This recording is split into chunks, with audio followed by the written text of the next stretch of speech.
Police लोग भी जो है जो जुड़े हुए हैं हिंदुस्तान के साथ, उन्हें भी खुशी है कि 45 साल के बाद हिंदुस्तान के प्राइम मिनिस्टर पोलैंड आ रहे हैं।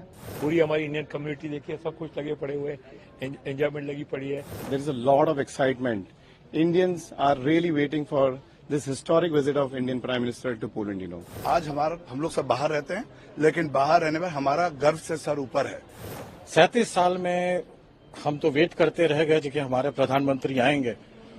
अब मैं आपसे जब बात कर रहा हूं, मेरी आवाज कांप रही है, जो कि फाइनली हमारे प्रिय प्रधानमंत्री पोलैंड आ रहे हैं। सारी कम्युनिटी जैसे इंडियन कम्युनिटी है बहुत खुश है। उसके अलावा पुलिस लोग भी जो है जो जुड़े हुए हैं हिंदुस्तान के साथ, उन्हें भी खुशी है कि 45 साल के बाद हिंदुस्तान के प्राइम मिनिस्टर पोलैंड आ रहे हैं। तो तैयारियां बहुत हैं, अभी देखते हैं दिन आगे क्या चलता है। यहाँ पे आज इस वक्त तो जब प्राइम मिनिस्टर जी आएंगे यहाँ पे, तो उनको कम से कम 200 के करीब लोग वेलकम करेंगे।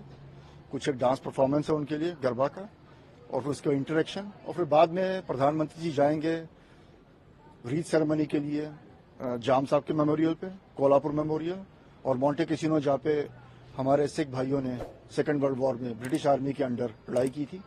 उसके बाद शाम को कम्युनिटी साथ मीटिंग है जहाँ पे थोड़ा लार्जर ग्रुप आएगा। ये तो हमारे लिए बहुत एक्साइटमेंट की बात है। पहली बार 45 ईयर्स के बाद कोई प्राइम मिनिस्टर पोलैंड आ रहा है। पूरी हमारी इंडियन कम्युनिटी देखिए, सब कुछ लगे पड़े हुए, एंजॉयमेंट लगी पड़ी है। ये उनकी विजिट बहुत ही इंपॉर्टेंट है। पोलैंड और इंडिया का रिलेशन भी इंप्रूव करेगी, इन्वेस्टमेंट भी आएगी इंडिया में, हो सकता है पोलैंड से, तो बहुत ही अच्छी बात है। देखिए, इंडियन डायस्पोरा पोलैंड में काफी वाइब्रेंट है और पूरे हिंदुस्तान से अलग अलग लोग स्टेट्स में और अलग अलग सिटीज में इंडियन कम्युनिटी रहती है। यहाँ पर दिवाली, होली, हर सेलिब्रेशन, हर इवेंट का सेलिब्रेशन, हर फेस्टिवल का सेलिब्रेशन होता है। And there is a lot of excitement.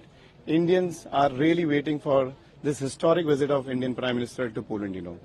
क्रैको शहर से आया हूँ, 300 किलोमीटर ड्राइव करके आया हूँ। हमारे माननीय प्रधानमंत्री जी को ये हमारा सौभाग्य है कि उनके साथ हमारे दर्शन होंगे इस बार। तो काफी तैयारियां हैं, जैसे कि आप लोग सब देख ही सकते हैं। हम लोग सब बहुत ही ज्यादा गर्व अनुभव कर रहे हैं और काफी ज्यादा एक्साइटमेंट है लोगों में। प्रधानमंत्री जी के लिए क्या आपका मैसेज होगा जब आप मिलेंगे? देखिए, मुझे लगता है कि हमें उनके जैसे निडर और सशक्त नेता और उनके नेतृत्व की बहुत ज्यादा आवश्यकता है, क्योंकि अगर जब तक वो रहेगा, आज हम लोग सब बाहर रहते हैं, लेकिन बाहर रहने में हमारा गर्व से सर ऊपर है। क्योंकि आज भारत को जिस मानचित्र पर उन्होंने वो लेकर गए हैं, जिस चरम सीमा पर लेकर गए हैं, जो उपलब्धियां हमारी हुई हैं आज तक, मेरे ख्याल से ये अकल्पनीय है। और वास्तविकता यही है कि उनके जैसे नेता की हमें बहुत बहुत आवश्यकता है। तो we are very very excited. 37 साल में हम तो वेट करते रह गए कि हमारे प्रधानमंत्री आएंगे। अब मैं आपसे जब बात कर रहा हूं, मेरी आवाज कांप रही है, जो कि फाइनली हमारे प्रिय प्रधानमंत्री पोलैंड आ रहे हैं। और हमारे भारतीयों के लिए बहुत गर्व की बात है, क्योंकि पोलैंड में हमें बहुत इज्जत दिया जाता है, पर प्रधानमंत्री जब आते हैं तो क्या कहते हैं, उसके बाद तो चांद लग जाते हैं।